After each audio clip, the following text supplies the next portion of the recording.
Hello friends, class 12th के pass out सभी विद्यार्थियों को हार्दिक शुभकामनाएं, हार्दिक बधाइयाँ। ठीक है, कक्षा 12 भी उत्तीर्ण कर चुके सभी विद्यार्थियों को ढेर सारी शुभकामनाएं। 12वीं क्लास तो उत्तीर्ण कर ली है और आगे फ्यूचर जो है आपका, यदि आप अपने आप को एक सरकारी अध्यापक के रूप में स्थापित करना चाहते हैं, या यूँ कहें कि आपका जो टारगेट है वो गवर्नमेंट टीचर बनने का है, तो आपको BSTC कोर्स करना पड़ेगा। ठीक है, क्योंकि ये नींव है। ठीक है, फर्स्ट स्टेप यानी प्रथम सीढ़ी है शिक्षक बनने के लिए। प्यारे साथियों, BSTC कोर्स करने से पहले आपको प्री BSTC यानी प्री DLED एग्जामिनेशन जो है वो देना होता है। इस एग्ज़ाम को देने के बाद क्या होगा, आपको BSTC कोर्स करने के लिए कॉलेजेस प्राप्त होगी। यदि आप प्री BSTC एग्ज़ाम को क्लियर करते हैं तो उसके बाद आपको BSTC करने के लिए कॉलेजेस प्राप्त हो जाएगी। उसके बाद 2 वर्ष का ये कोर्स होता है। BSTC कोर्स 2 वर्ष का आप पूर्ण करने के बाद, ठीक है, रीट एग्ज़ाम आपको क्लियर करना होता है। रीट क्लियर कर लेने के बाद 3rd ग्रेड अध्यापक भर्ती जो निकलती है, उसके लिए आप एलिजिबल हो जाते हैं। ठीक है, यानी उसमें फॉर्म भरने योग्य हो जाते हैं। अब यदि आपकी तैयारी बहुत अच्छी होती है तो आप उस 3rd ग्रेड के अंदर अपने आप को स्थापित कर सकते हैं और उसमें सेलेक्ट हो सकते हैं। तो ये है आपका शिक्षक बनने का जो सपना है, पूर्ण इसी के माध्यम से होगा। और ये रास्ता है, और इस रास्ते का जो पहली जो सीढ़ी है वो BSTC कोर्स है, प्री BSTC। ठीक है, BSTC कॉलेजेस प्राप्त करने के लिए आपको इस फर्स्ट एग्ज़ाम से गुजरना होगा। ठीक है, प्री DLED एग्ज़ाम्स जिसे हम BSTC के नाम से सामान्य रूप से जानते हैं।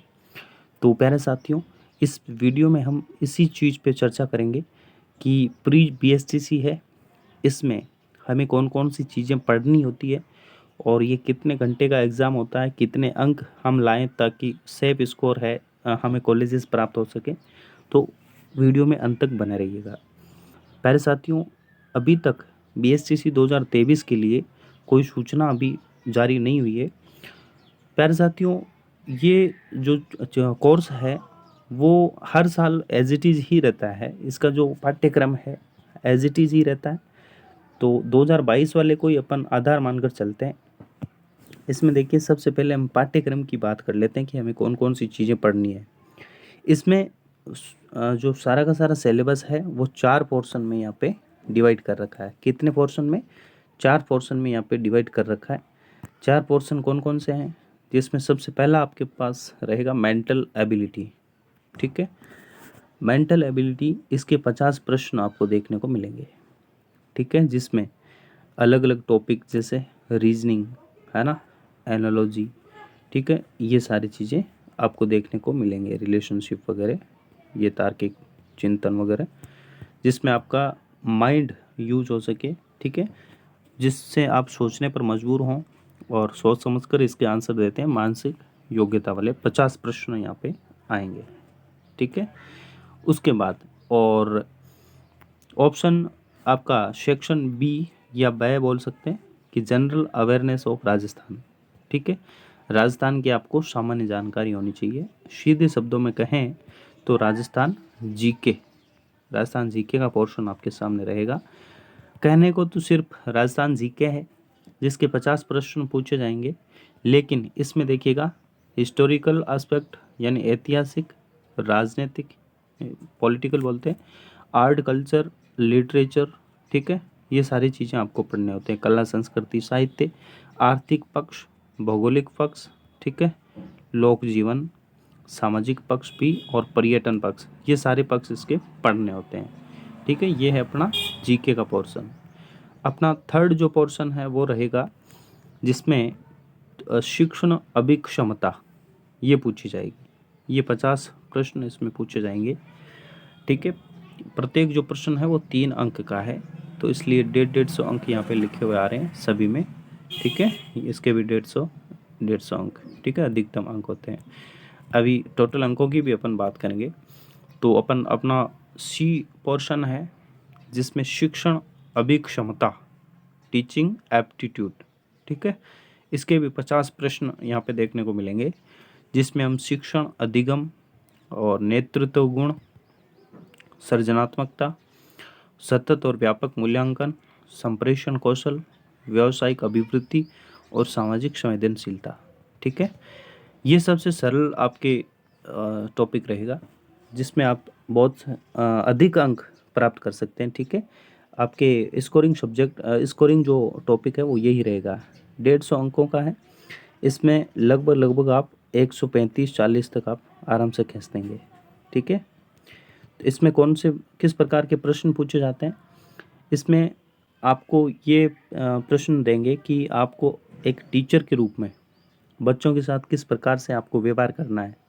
जैसे मान लो कोई बालक है, शिक्षण के दौरान ये आप एक टीचर हैं, क्लास में खड़े हैं और क्लास के दौरान कोई बच्चा बीच में शरारत करता है, तो आप उसके साथ क्या व्यवहार करेंगे।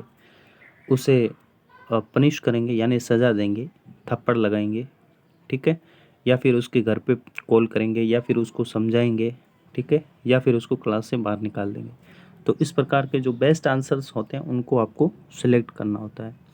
इसमें सबसे बेस्ट जो आंसर रहेगा उसके आपको 3 अंक दिए जाएंगे। जैसे इसमें बेस्ट क्या रहेगा कि उसको आप समझा कर बैठाएंगे, ठीक है, पनिश तो करना ही नहीं है, पनिश करोगे तो 1 नंबर आएगा। ठीक है, और इससे थोड़ा सा अच्छा कम ठीक रहेगा तो उसको 2 नंबर, फिर सबसे लो वाले को 1। समझ रहे हैं? जैसे सबसे शुद्ध आंसर है उसके 3 अंक होंगे, उससे थोड़ा सा कम है उसके 2, और उससे भी कम होगा उसको 1 मिलेगा। तो इस प्रकार से अंक विभाजन भी इसके रहेंगे, यानी 0 अंक इसमें नहीं आएगा, इसलिए ये स्कोरिंग टॉपिक रहेगा आपको। फिर डी आपका ऑप्शन है दे वाला पोर्शन रहेगा, जिसमें लैंग्वेज एबिलिटी यानी भाषा योग्यता, 50 प्रश्न भाषा के देखने को यहाँ पे मिलेंगे। 50 में कौन कौन से, जैसे एक तो आपके इंग्लिश तो रहेगी, इंग्लिश के आपको 20 प्रश्न देखने को मिलेंगे। 20 प्रश्न में जैसे ये सारे आपके टॉपिक्स रहेंगे, नरेशंस वगैरह, प्रीपोजिशंस, ये टेंस वगैरह, वोकैब वगैरह, ये सारी चीज़ें रहेंगी। ठीक है, और इसके बाद 2 भाषाएं और होंगी, जिनमें से संस्कृत या हिंदी, इन दोनों में से एक को ही आपको सिलेक्ट करना है। मेरे ख्याल से आप हिंदी को ही ज़्यादा प्रीफर करेंगे। ठीक है, और आपकी इच्छा पर है, यदि आप संस्कृत में सूटेबल महसूस करते हैं, अच्छी लगती है, तो संस्कृत रख सकते हैं, इसके भी 30 प्रश्न आएंगे। और हिंदी यदि आपको अच्छी लग रही है तो आप 30 प्रश्न इसके भी आएंगे, हिंदी या संस्कृत में से एक भाषा ले सकते हैं, और इंग्लिश आपके रहेगी ही रहेगी। ठीक है, 30 हिंदी के और 20 इंग्लिश के, तो ये 30 और 20 50 प्रश्न यहाँ पे हो जाएंगे। तो कुल मिलाकर के आपका जो पेपर बनेगा, ठीक है, वो अधिकतम क्या होगा बताइएगा। अधिकतम अंक इसके हर पोर्शन के 150 दे रखे हैं। ठीक है, तो ये टोटली 600 अंकों का यहाँ पे पेपर हो जाएगा। ठीक है, 600 अंकों का हो जाएगा, और 50-50 प्रश्न 4 पोर्शन से हैं, इसलिए टोटल जो प्रश्नों की संख्या है वो 200, प्रश्न संख्या 200 हो जाएगी टोटल। उसके बाद देखिएगा परीक्षा का जो समय है आपके पास, तो समय कितना रहेगा, 3 घंटे समय यहाँ पे दिया जाता है, 3 घंटे का समय यहाँ पे दिया जाता है। ठीक है, ये टोटल अंक यहाँ पे रहेंगे। अब देखिएगा, इन सब में हम देखेंगे कि जो राजस्थान जीके है, राजस्थान जीके वाला पोर्शन है, उससे अपन आज शुरुआत करते हैं कि आर्ट एंड कल्चर, इसकी आप शुरुआत आज हम करेंगे, जिसमें हम कौन सा पक्ष पढ़ेंगे यहाँ पे, ये राजस्थान कला संस्कृति और साहित्य वाला जो टॉपिक है, इसको अपन आज इस वीडियो के माध्यम से अपन शुरू कर रहे हैं। तो वीडियो में आप बने रहिएगा अंत तक। तो आइए हम शुरू करते हैं कला संस्कृति और साहित्य पक्ष को। ठीक है, कला संस्कृति और साहित्य पक्ष के लिए देखिए, सबसे पहले साहित्य जब आ जाता है तो उसमें साहित्य के लिए भाषा और बोलियाँ, ये चीज़ें हमें पढ़नी होती है। भाषा और बोलियाँ, तो सबसे पहले हम 0 से शुरुआत करेंगे। हम ये मानते हैं कि बिल्कुल 0 से राजस्थान जीके की जड़ जो है वहाँ से अपन इसको पढ़ेंगे, भाषा, बोलियाँ और साहित्य। सबसे पहले हम भाषा को पढ़ेंगे, कौन कौन से क्षेत्र में कौन सी भाषाएं बोली जाती है, इससे संबंधित भी सवाल यहाँ पे पूछे जाते हैं। तो सबसे पहले हम देखेंगे कि भारत की जो राजभाषा है ना, हिंदी है, सबको पता है। और हिंदी की जो लिपि है वो देवनागरी लिपि है। ये तथ्य है, ये एज इट इज़ आपको याद रखने। राष्ट्रीय हिंदी दिवस ये आपको पता होगा 14 सितंबर को मनाया जाता है। विश्व हिंदी दिवस 10 जनवरी को। अब सबसे जो महत्वपूर्ण बात यहाँ पे रहेगी कि राजस्थान की मानक भाषा कौन सी है, तो ये है राजस्थानी भाषा। ठीक है, और ये राजभाषा का संदर्भ यहाँ पे हिंदी से लिया गया है, हिंदी है राजभाषा। तो अब राजस्थानी भाषा दिवस कब मनाया जाता है, ये इंपॉर्टेंट प्रश्न यहाँ पे बन जाता है 21 फरवरी को। उसके बाद राजस्थानी भाषा की जो लिपि है, ये भी महत्वपूर्ण प्रश्नों में एक प्रश्न बनता है। तो इसकी लिपि है मुड़िया लिपि। जैसे जो बनिया लोग थे वो इस लिपि का उपयोग करते थे, इसलिए इसे महाजनी लिपि भी कहा जाता है। मुड़िया लिपि जो है, इसके जनक किसे माना जाता है, तो इसके जनक है टोडरमल। कौन है, टोडरमल। ये भी एक महत्वपूर्ण प्रश्नों में एक प्रश्न है, मुड़िया लिपि के जनक टोडरमल। फिर राजस्थानी भाषा विश्व की 16वीं सबसे बड़ी भाषा है। कौन सी, राजस्थानी जो भाषा है ना, 16वीं सबसे बड़ी और भारत की 7वीं। ये आपको ना भी याद रहे तो कोई दिक्कत नहीं है। अब देखिएगा कि राजस्थानी भाषा जो है एक असंवैधानिक भाषा है। क्यों, क्योंकि इसका उल्लेख जो है 8वीं जो अनुसूची है, अनुसूची 8, उसमें नहीं है। और इस अनुसूची में मूल रूप से 14 भाषाएं, जबकि वर्तमान में 22 भाषाएं सम्मिलित हैं। मूल रूप से इसमें कितनी भाषाएं थी, इसमें 14 भाषाएं शामिल थी, लेकिन वर्तमान में इसमें 22 भाषाएं शामिल हो चुकी है। ये जो नई जो शामिल हुई है वो देखिएगा 1967 में जो 21वां संविधान संशोधन हुआ था, उसके तहत 15वीं भाषा, देखो 14 यहाँ पे थी, इससे आगे कौन सी जुड़ी, 15वीं थी सिंधी, यहाँ पे जोड़ी गई थी। फिर 1992 में 71वां संविधान संशोधन हुआ था, इसके तहत आपके 16वीं 17वीं और 18वीं भाषा को जोड़ दिया गया था, जिसमें नेपाली, मणिपुरी और कोंकणी इन भाषाओं को रखा गया था। 2003 में 92वां संविधान संशोधन हुआ, जिसके तहत 19वीं भाषा, 20वीं, 21वीं और 22वीं भाषाओं को जोड़ा गया था, जिसमें बाडो, डोगरी, मैथिली और संदारी भाषाओं को ऐड किया गया था। ठीक है, इस प्रकार से ये वर्तमान में 22 भाषाएं इसमें रखी गई है। किसमें, अनुसूची 8 में। अब देखिएगा, ये भी एक महत्वपूर्ण प्रश्न यहाँ पे बनता है कि राजस्थानी भाषा का शब्दकोश किसने तैयार किया, तो सीताराम लालस ने यहाँ पे राजस्थानी भाषा का शब्दकोश यहाँ पे तैयार किया है। राजस्थानी भाषा जो है, इसका शब्दकोश सीताराम लालस ने तैयार किया है, और सीताराम लालस को ही राजस्थानी भाषा का पाणिनि कहते हैं। ठीक है, और राजस्थानी भाषा का मसाल भी इन्हीं को ही कहा जाता है। सीताराम लालस जो है, इनको 1977 में पद्मश्री पुरस्कार से भी नवाजा गया था। ठीक है, तो ये इससे संबंधित जो इसकी ऐतिहासिक जानकारी है, सामान्य जानकारी भाषाओं की, ये हमने जानी है। नेक्स्ट हम बात करते हैं कि इसकी उत्पत्ति कहाँ से हुई थी। राजस्थानी भाषा जो है, इसकी उत्पत्ति के संदर्भ में अपन बात करें तो इसकी उत्पत्ति मानी जाती है गुर्जरी अपभ्रंश से। किससे, गुर्जरी अपभ्रंश से, जो कि 1050 ईस्वी मानी जाती है। और इस भाषा का स्वर्ण काल, ये इम्पोर्टेंट है, राजस्थानी भाषा का स्वर्ण काल है 1650 से 1850 के मध्य यहाँ पे रहा था। और उत्पत्ति के संदर्भ में अलग अलग जो विद्वान थे, इनके अलग अलग मत है। देखिएगा, जॉर्ज अब्राहम ग्रियर्सन जो है, इनके द्वारा और इनके साथ ही इनका समर्थन किया था पुरुषोत्तम मेनारिया, ये दोनों नागर अपभ्रंश से इसकी उत्पत्ति मानते हैं, जबकि महावीर प्रसाद शर्मा और एल.पी. टेसीटोरी इसको सौरसेनी अपभ्रंश यहाँ पे मानते हैं। ठीक है, सुनीति चटर्जी सौराष्ट्रीय अपभ्रंश मानती है, मोतीलाल मेनारिया और के.एम. मुंशी इसको गुर्जरी अपभ्रंश मानते हैं। अब इनका क्रमिक विकास किस प्रकार से हुआ था, जो गुर्जरी अपभ्रंश है वो 1050 से 1450 ईस्वी के मध्य थी, जिसमें प्राचीन साहित्य का भी उद्भव हुआ था।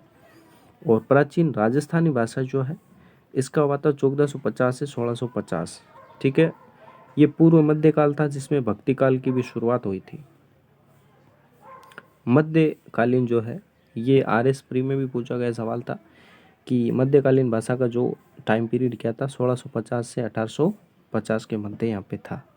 और आधुनिक राजस्थानी का जो टाइम पीरियड है वो 1850 से लेकर के अभी वर्तमान में चल रहा है।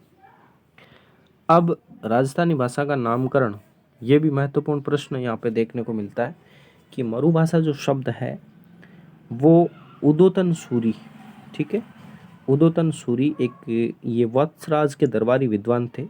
वत्सराज एक राजा थे, उनके दरबारी विद्वान कौन थे? उदोतन सूरी। और इनका एक ग्रंथ है जिसका नाम, बहुत ही फेमस ग्रंथ है ये, परीक्षाओं में बार बार पूछा जाता है, कुवलय माला। ठीक है, कौन सी माला? कुवलय माला। किसका ग्रंथ है? उदोतन सूरी का। इस ग्रंथ में राजस्थानी भाषा के लिए मरु भाषा शब्द का प्रयोग किया गया है। और इम्पोर्टेंट प्रश्न यहाँ पे ये भी बनता है कि कुवलय माला जो ग्रंथ है इसमें कितनी भाषाओं का उल्लेख मिलता है? तो ये इम्पोर्टेंट प्रश्न यहाँ पे बन जाता है कि 18 भाषाओं का यहाँ पे उल्लेख मिलता है। और ये 778 ईस्वी का ग्रंथ है जिसे हम 8वीं सदी के रूप में जानते हैं। अब राजस्थानी भाषा के लिए मारवाड़ी शब्द का प्रयोग 16वीं सदी में अबुल फजल ने आईन अकबरी में किया था और कुशल नाब ने किस में किया था? पिंगल शिरोमणि में भी किया था। नेक्स्ट अपन बात करते हैं कि राजस्थानी जो शब्द है इसका प्रयोग 1912 में जॉर्ज अब्राहम ग्रियर्सन ने अपनी जो पुस्तक है, देखिएगा ये भी इम्पोर्टेंट प्रश्न है, the linguistic survey of India, ये बुक किनकी है? जॉर्ज अब्राहम ग्रियर्सन की है। तो इस बुक में इन्होंने, अब यदि जानकारी आपको अच्छी लग रही है, भाषाओं से संबंधित जो नॉलेज है आपको अच्छी लग रही है, तो आप चैनल को सब्सक्राइब करें और वीडियो को लाइक करें। ठीक है, अब इसके बाद हम जानेंगे कि महत्वपूर्ण तथ्य जो सीधे सीधे प्रश्न के रूप में बन जाते हैं कि देखिएगा, राजस्थानी भाषा का जो प्रथम सर्वेक्षक है वो तो जॉर्ज मैक्लिस्टर था, लेकिन यहाँ पे आपको जॉर्ज अब्राहम ग्रियर्सन ही यहाँ पे, क्योंकि वैज्ञानिक रूप से इन्होंने अध्ययन किया था इसका, तो ग्रियर्सन को यहाँ पे माना गया है। ठीक है, तो अब देखिएगा महत्वपूर्ण तथ्य कि राजस्थानी भाषा की प्रथम रचना कौन सी है? तो यहाँ पर है भारतेश्वर बाहुबली घोर। ये आपकी प्रथम जो रचना है राजस्थानी की वो है, इसके लेखक है वज्रसेन सूरी।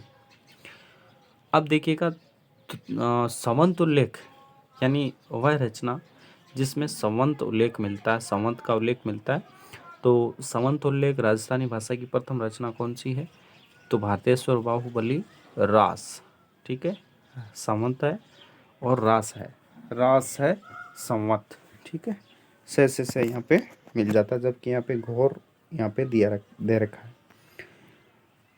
रास का इसका लेखक है शालिभद्र या शीलभद्र सूरी, ये इसका लेखक है। अब देखिएगा राजस्थानी भाषा का जो प्रथम नाटक है वो कौन सा है? केसर विलास है। राजस्थानी भाषा की प्रथम कहानी विश्रांत प्रवास। राजस्थानी भाषा का प्रथम उपन्यास कनक सुंदरी। इनको सिर्फ आपको याद रखना है। ठीक है, नाटक, कहानी व उपन्यास तीनों रचनाओं के एक ही रचनाकार है जिनका नाम क्या है? शिवचंद्र भारतीय, जो कि डीडवाना से हैं। और इन्होंने, इनकी अन्य रचनाएं भी है जैसे फटका जंजाल, मोतियों की कंठी, बुढ़ापे की सगाई, ये इनकी अन्य रचनाओं के रूप में देखी जाती हैं राजस्थान के। ठीक है, भारतेंदु इन्हीं को ही कहा जाता है। अब राजस्थानी भाषा में रचित प्रथम बारहमासा जो ग्रंथ है वो नेमिनाथ बारहमासा है, जो पलहण द्वारा रचित है। ये एक इम्पोर्टेंट प्रश्न यहाँ पे है कि आधुनिक राजस्थान में रचित प्रथम रचना यह है बादली। कौन सी रचना है? बादली, जो चंद्र सिंह बिरकाली द्वारा लिखी गई है। चंद्र सिंह बिरकाली द्वारा लिखी गई है। ठीक है, इसके बाद हम नेक्स्ट बात करते हैं। चंद्र सिंह बिरकाली के बाद अपन देखें तो अब देखिएगा राजस्थान की जो अलग अलग क्षेत्र के रूप में अलग अलग बोलियां हैं। ठीक है, और वीडियो ज़्यादा लंबा हो जाएगा, इसलिए नेक्स्ट वीडियो में राजस्थान की जो क्षेत्रीय बोलियां हैं उनको अपन अध्ययन करेंगे। ठीक है, वीडियो अच्छा लगा हो तो चैनल को सब्सक्राइब करें। Thank you.